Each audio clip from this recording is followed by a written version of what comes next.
Did you know that New Westminster was the first capital of British Columbia? But that only lasted 7 years between 1859 and 1866 before it was moved to Victoria after the two colonies merged. Did you know it was originally called Queensborough? But that only lasted half a year because Queen Victoria didn't like the name and had it renamed New Westminster. That might have been the most powerful Google review in Canadian history. I'll try not to get on the monarch's bad side. Other considerations were Albert City and Prince Albert. Anyone else wondering what Albert did to the Queen? This direct involvement of the monarch in naming the city is also where the nickname Royal City comes from. Hi, my name is Simon Liu, and I am your friend in real estate here in beautiful Vancouver, British Columbia. I have helped people make smart real estate moves across Greater Vancouver for nearly 2 decades.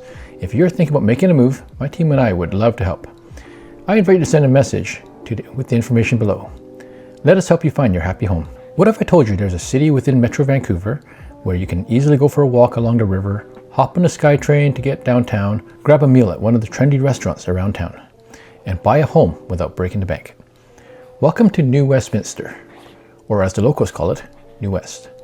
It's one of the oldest cities in British Columbia, but has quietly transformed into a commuter hub known for its rich history and Victorian architecture. And if you're already living east of Vancouver, chances are you have already cut through New Westminster, usually while watching the ETA in your GPS climb 1 minute per second as it guides you around some steep hills just to get to where you're going. Today, we're going to talk about what it's actually like to live in New Westminster. Who lives here? What does it cost? How easy is it to get around? The good, the bad, and even some of the stuff that is buried in history. Are you ready to see what New West is all about? Let's go. New Westminster is one of the more interesting cities in the region because it kind of sits in this weird spot. It's small, about 16 square kilometers, but has an urban energy without the downtown chaos. It has history without feeling frozen in time, and has relatively more affordable housing while still being connected to pretty much everything you need. It is also one of the few places where you can accidentally make one wrong turn and end up in front of a church. There are a lot of churches here. I don't know if that says something about the city planners, or maybe, just maybe, it's a gentle reminder to stay accountable. New West is also one of the oldest cities in BC, and because it's an older city, it has something a lot of newer suburbs don't have. Character, tree-lined streets, older heritage homes, walkable neighborhoods, small local businesses.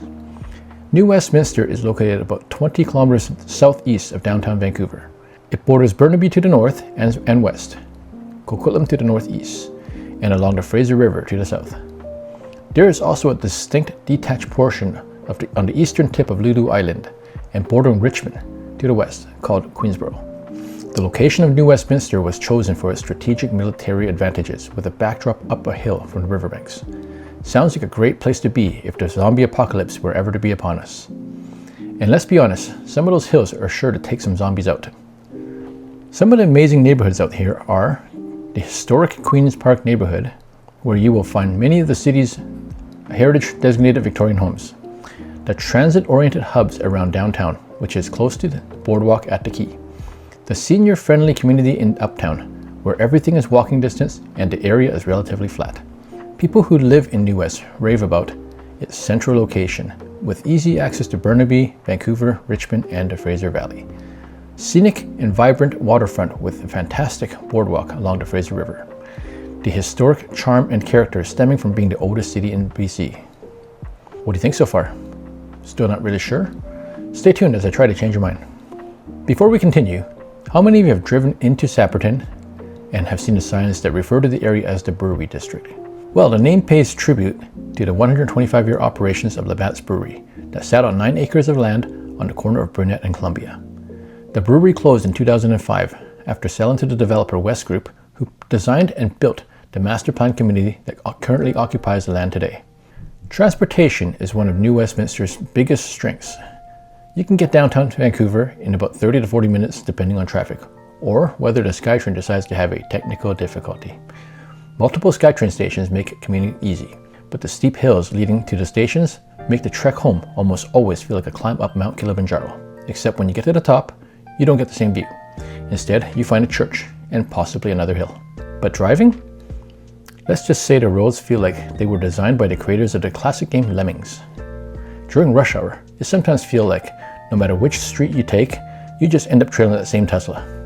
Easy access to the Fraser Valley and Richmond with the two bridges flowing out of town, although traffic tends to build up near the bridges during rush hour. Parking can also be tricky in busier areas.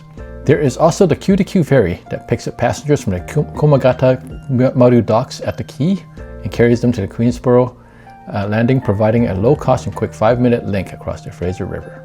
A typical Saturday in New Westminster could look like this.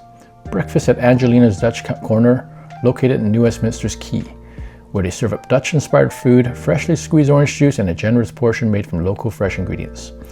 Enjoy the morning brisk air after fueling up for the day with a nice leisurely stroll along the river on the boardwalk. Maybe spend the afternoon in Queen's Park watching the kids play baseball, lacrosse, hockey, or soccer. Start up the barbecue after a quick stop at Queen's Meat and Deli, where they make their own sausages. End the day with a movie at the Landmark Theatre, where you can enjoy the big screen in style with their reclining seats. Or maybe one of the local pubs or breweries for a drink with some friends, if that is more your style. Yes, that sounds like a relaxing and productive day, and in reality, if you can get 2 of these things done, I'm sure we can call it a win. For shopping, you have options from the outlet shops at Queensboro Landing to over 60 businesses at the Royal City Centre. There are parks everywhere, community centres, gyms, sports fields. It also has a more artsy and historic vibe compared to nearby suburbs. New West is also home to many post-secondary schools such as Douglas College, the Justice Institute of BC, and an assortment of career colleges scattered throughout the city. Whatever floats your boat, you'll see that New Westminster has got you covered. Did you know that in 1898, there was a fire that pretty much burnt down the entire city? 2 buildings were spared that are still standing today. The Burr Block, which is the building that houses the Met Hotel, and the Guchin Block at 401 Columbia Street.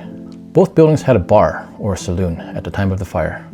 This sparked the story of how the 1898 Great New West Fire was put out by beer, which is probably the most New West thing to do, and maybe might have even influenced the city's personality today. New Westminster is a very affordable option outside of Vancouver. Condos are the most common and very attainable. Townhomes are a bit limited, mostly in Queensboro. Detached homes can get quite expensive, especially in historic areas like Queen's Park. Many buyers come here after being priced out of nearby cities. To paint you a picture, let's start with rentals. As of the date of this recording, a typical 2-bedroom apartment in Vancouver rents for roughly $32.50 per month. Over in New West, you'll find that same home for closer to $2,600. That's a difference of about $650 a month, which is excellent news for your high-yield savings account. If you were to set that aside, in 1 year, you're going to be looking at over $7,800 saved. Exactly the amount of money needed to start your emergency preparedness kit for that zombie apocalypse. Hey, there's got to be a reason why there are so many churches around here. On the resale side of things, you're going to be blown away. You're going to find this amazing home while searching online, and we'll do a double take to make sure you didn't accidentally log on to MLS Winnipeg. No offense to Winnipeg, but you would definitely check the map twice. The average sale price of a 2-bedroom condo here is under $650,000, while the same homes in Vancouver sell for over $1 million. That's a difference of $350,000 or $1,800 per month on a mortgage. These are life-changing numbers. Detached homes are a whole different animal. In Vancouver, prices have remained steady, and you can get a detached home at a benchmark price of $2.3 million. In New West, $1.4 million. You can literally buy your family home and have money left over for that 2-bedroom condo to collect rent for you and your family and have a nice cushion left over for your life's luxuries. So who should pack up their stuff and move their families here, and who should probably stay away? New West attracts a pretty wide mix of people. Young professionals who don't mind exchanging some time on their commutes for their extra savings in their bank accounts. First-time buyers who prefer a real home and not have to live in a broom closet in Vancouver. Families who value community and places to meet with friends and space for kids to run around. Seniors who want to be in a walkable community that is close to all their necessary amenities. This place has a community feel. People walk around, hang out in cafes, parks, and along the river. By month 3, you'll probably have a favorite coffee shop and a personal grudge against at least one specific intersection. You know the one. I don't even need to name it. On the other hand, New West is going to feel quite difficult for some people to live in. Anyone wanting a quiet suburban life will not like the traffic, trains, or tugboats on the perimeter of the city. Those who hate hills will want to avoid downtown. Those needing independence on renovations will need to stay away from the heritage homes in Queen's Park. At the end of the day, New Westminster isn't perfect, but it offers enough good for all the bad that you might have to accept. By this point, you're probably already packing the bags and planning the move, and I don't blame you. It's a great place to live to raise a family. New Westminster is one of Metro Vancouver's most balanced cities. Connected, walkable, full of character, and very good value. It's not flashy, but it works. Just like that friend who is always there when you need them.